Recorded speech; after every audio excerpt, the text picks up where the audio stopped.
अस्सलाम वालेकुम, मैं हूं राशिद खान एडवोकेट और आप देख रहे हैं मेरा यूट्यूब चैनल। आज की इस वीडियो में हम डिस्कस करने जा रहे हैं टॉपिक को, और वो टॉपिक ये है कि जब भी आपका वास्ता पड़ता है अदालतों से, वकला से और वकला के क्लर्क्स या मुंशियों से, तो आपको बतौर क्लाइंट किन मसाइल का सामना करना पड़ता है।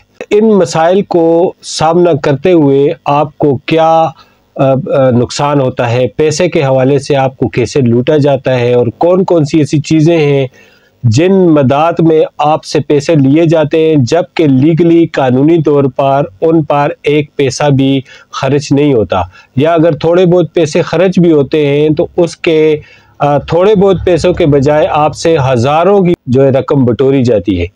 तो चूँकि मेरा मकसद वकालत में आने का यही है कि मैं इसको जहाद समझ के कर रहा हूँ एज ए प्रोफेशनल, तो अल्हम्दुलिल्लाह अपनी प्रैक्टिस में मेरी ये कोशिश होती है कि जहाँ पर भी अपने शोबे में कोई बुराई देखूँ तो उसके खिलाफ आवाज़ उठाऊँ।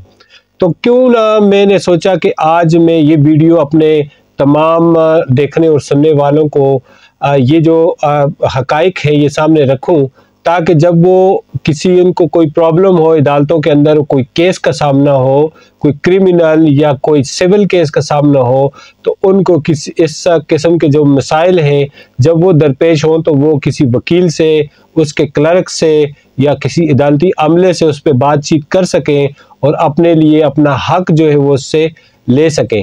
तो ये मुख्तलिफ चीज़ें हैं आज की इस वीडियो में हम जानेंगे कि कौन कहाँ पर आपको जो है नाजायज़ तौर पर लूटा जाता है, आपसे पैसे लिए जाते हैं। तो सबसे जो पहली बात है वो मैं आपको ये बताता चलूँ कि जब भी आपके खिलाफ सेक्शन 107 ज़ाब्ता फौजदारी के तहत कार्रवाई होती है तो फिर आपको किसी किस्म के किसी वकील की ज़रूरत नहीं होती। उसमें पुलिस ऑफिशल्स जो हैं वो किसी भी नामजद शख्स को मजिस्ट्रेट के सामने पेश करते हैं और वो उससे मचलके लेता है। अब इस सारे 107 का जो प्रोसेस है इसमें आपको किसी वकील की ज़रूरत नहीं है, उसको फीस देने की ज़रूरत नहीं है, और जो पुलिस का अमला है उसको भी आपने एक पैसा भी आपने नहीं देना, क्योंकि कानूनी तौर पर ये एक फ्री ऑफ कॉस्ट प्रोसेस है और ये सिर्फ और सिर्फ आपको इस बात पर बाउंड करता है कि आप जी नुक्से अमन पैदा नहीं करेंगे। तो हमारे यहाँ ये होता है कि 107 के मामलात में लोगों को लूटा जाता है। वकील के पास अगर वो चले जाएं, मैं माजरत चाहूँगा अपने वकला बरादरी से, लेकिन जो हकाइक है वो मैं सामने ज़रूर लाऊंगा कि जो 107 के लिए भी जब आप किसी वकील के पास जाते हैं तो वो आपसे हज़ारों रुपए ले लेता है, जबकि उसका 1% भी इसके में काम नहीं होता। और पुलिस वाले भी जब आपको पेशी के लिए लेके जाते हैं तो आपसे पैसों की डिमांड करते हैं कि जी इतने पैसे लें, इस पे पैसों का खर्च है। तो इस किस्म की किसी भी किस्म की रकम देने से पहले आप उनको अपने राइट्स बताएं कि यहाँ पर किसी वकील की ज़रूरत नहीं है, किसी पुलिस वाले को पैसे देने की ज़रूरत नहीं है। ये पहली बात होगी। अब उसके बाद दूसरे नंबर पर कहाँ पर लूटा जाता है कि जितने भी फैमिली केसेस हैं पाकिस्तान के अंदर, उनकी कोर्ट फीस जो है वो सिर्फ और सिर्फ 15 रुपए है अभी तक। तो अब क्या होता है कि जब आप किसी वकील के पास जाते हैं, अगर वकील आपसे कोर्ट फीस नहीं लेता तो वो एक ईमानदार शख्स है, और अगर उसका मुंशी, उसका क्लर्क जो है वो आपसे कोर्ट फीस के नाम पर फैमिली केसेस में कोई डिमांड करता है तो फिर आप उसका जो वकील है उसको शिकायत लगा सकते हैं कि आपका जो मुंशी है ये मुझसे फैमिली केस है, उसकी कोर्ट फीस मांग रहा है। तो हरगिज़ आप उसको 15 रुपए से ज़्यादा की कोर्ट फीस अदा न करें, क्योंकि कानून में ऐसी कोई चीज़ मौजूद नहीं है। दो बातें हो गई। तीसरी बात इम्पोर्टेंट ये है कि जब भी आप कोई केस करते हैं अदालतों के अंदर, तो जो मुखालिफ पार्टी आपकी होती है उसको समन भेजे जाते हैं। इन समन के नाम पर आपसे हज़ारों रुपए लिए जाते हैं, जबकि समन की कोई स्पेसिफिक फीस नहीं होती सिवाय इसके कि जो उसकी रजिस्ट्री या डाक का जो खर्चा है वो आप अदा करें। इसके अलावा किसी मुंशी, किसी क्लर्क को आपने कोई पैसे नहीं देने, और जो डाक का खर्च है वो मैक्सिमम 100 नहीं तो 200 रुपए आपके खर्च आते हैं। इस पे आपसे हज़ारों रुपए बटोरे जाते हैं। चौथे नंबर पर जो इम्पोर्टेंट चीज़ है जहाँ पर आपको लूटा जाता है वो है क्रिमिनल मुकदमात में। फौजदारी मुकदमात में भी बाज़ औक़ात इस तरह किया जाता है कि कोर्ट फीस के नाम पर आपसे पैसे लिए जाते हैं, जबकि फौजदारी मुकदमात में किसी किस्म की कोई कोर्ट फीस नहीं होती है। तो जो भी शख्स आपसे कोर्ट फीस फौजदारी मुकदमे में हज़ारों की तादाद में लेता है तो वो एक बदनवानी कर रहा है और वो अपने रिस्क को हराम कर रहा है। तो जो इम्पोर्टेंट चीज़ है वो ये है कि जब आप कोई मुकदमा करते हैं और अदालत की तरफ से एक हुक्म होता है कि आपने इश्तिहार लगाना है अखबार में, मतलब पार्टी के लिए इश्तिहार लगाना है, परफॉर्मर डिफेंडेंट्स के लिए इश्तिहार लाना है, या कोई पार्टी जो है वो अप्रोचेबल नहीं है उसको बुलाने के लिए इश्तिहार लगाना है, इवन किसी किस्म का इश्तिहार हो, उस ज़िमन में भी लोगों से जो है हज़ारों रुपए लिए जाते हैं, जबकि लोकल अखबार 500 नहीं तो 1000 रुपये या मैक्सिमम 1500 रुपये हो सकती है उसमें इश्तिहार लगाना। लेकिन यहाँ पर 10,000 20,000 भी हमने देखे नाजायज़ लोग लेने की कोशिश करते हैं, और हमारे आगे जो भी इस तरह की बदअनवानी आती है तो हम उसको रोकने की कोशिश करते हैं। तो जो इश्तिहार है वो आप जब भी लगाने जाएं तो उसकी कीमत मालूम करें, जो अखबारी नुमाइंदा है उससे बात करें और उसके मुताबिक आप उसको जो मुताल्लिका फ़ीस होगी 500 या 1000 रुपये वो उसको अदा करें। अदरवाइज़ जो है ज़्यादा मिकदार में पैसे देना जो है वो बेवकूफ़ी होगी, क्योंकि इसके बहुत ज़्यादा हज़ारों में पैसे नहीं होते। अगला जो फ्रॉड किया जाता है वो ये होता है कि जब आप कोई केस लेकर किसी वकील साहब के पास जाते हैं, वो आपसे तमाम इंफॉर्मेशन लेते हैं और आपकी लिए केस तैयार करने के लिए जब फ़ाइल का होता है तो वो क्लर्क को रेफ़र करता है कि जी इनकी फ़ाइल तैयार करें। अब क्लर्क हजरात, मुंशी हजरात ये करते हैं कि वो क्लाइंट से हज़ारों की तादाद में पैसे लेते हैं। अब ये हज़ारों पैसे लेकर अपने रिस्क को हराम करते हैं, क्योंकि जो आपकी फ़ाइल बनती है उस पे 2 फाइलें होती हैं, वकालतनामा होता है और कुछ कागजात होते हैं जिस पे उसने लिखना होता है। अब ये जो ज़रूरी चीज़ें अगर आप बहुत महंगी करके भी लें तो 500 रुपये में आपको मिल जाती है।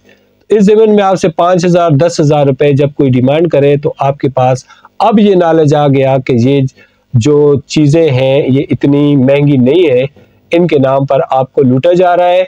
अदरवाइज़ में भी आप वकील साहब से रिक्वेस्ट करके ये सारी चीज़ें खुद जो हैं जाकर ख़रीदें और उनको प्रोवाइड करें, ताकि वकील साहब आपका जो केस है वो अच्छे तरीके से अदा करे और आपको किसी किस्म का जो है पैसों का वो नुकसान ना हो, आपको लूटा ना जाए।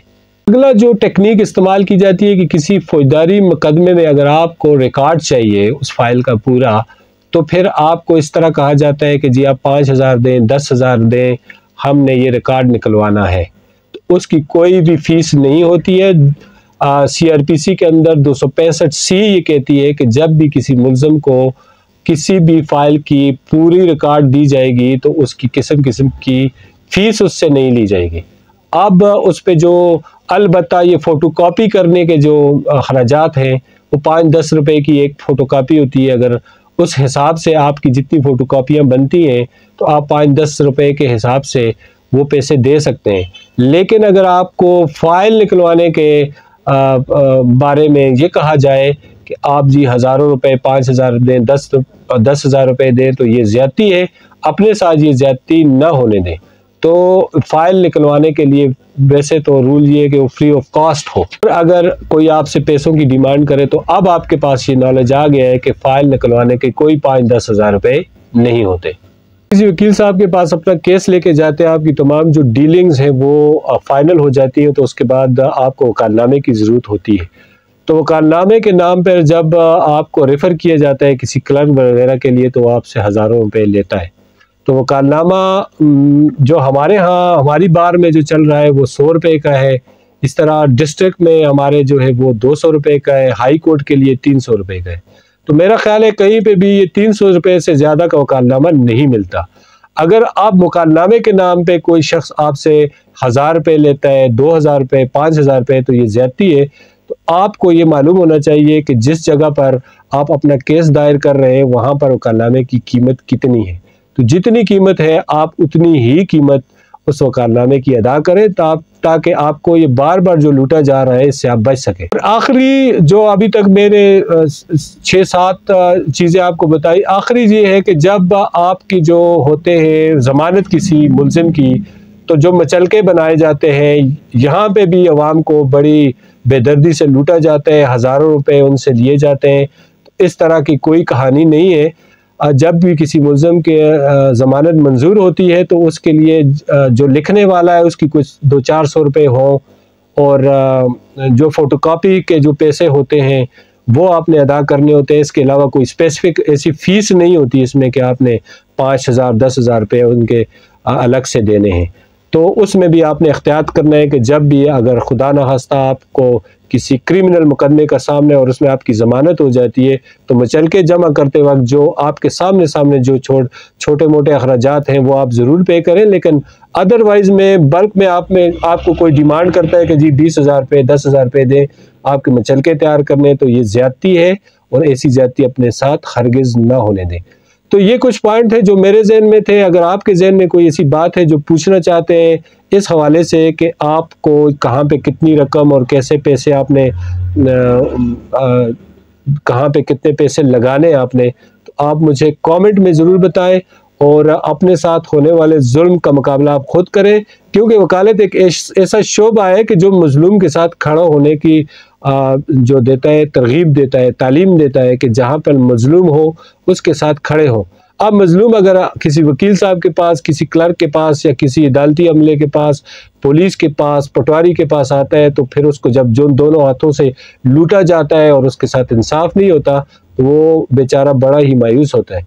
तो आज की ये वीडियो इसीलिए मैंने बनाई कि जितने भी आपके राइट्स हैं वो हर शहरी को पता होने चाहिए और उसके साथ जो होने वाला जुल्म है उसके खिलाफ हम खड़े हो सकें। उम्मीद करता हूँ आज की वीडियो पसंद आई होगी। अगर पसंद आई है तो कमेंट ज़रूर करें, वीडियो को लाइक करें और शेयर करें और चैनल को सब्सक्राइब ज़रूर करें। Thank you.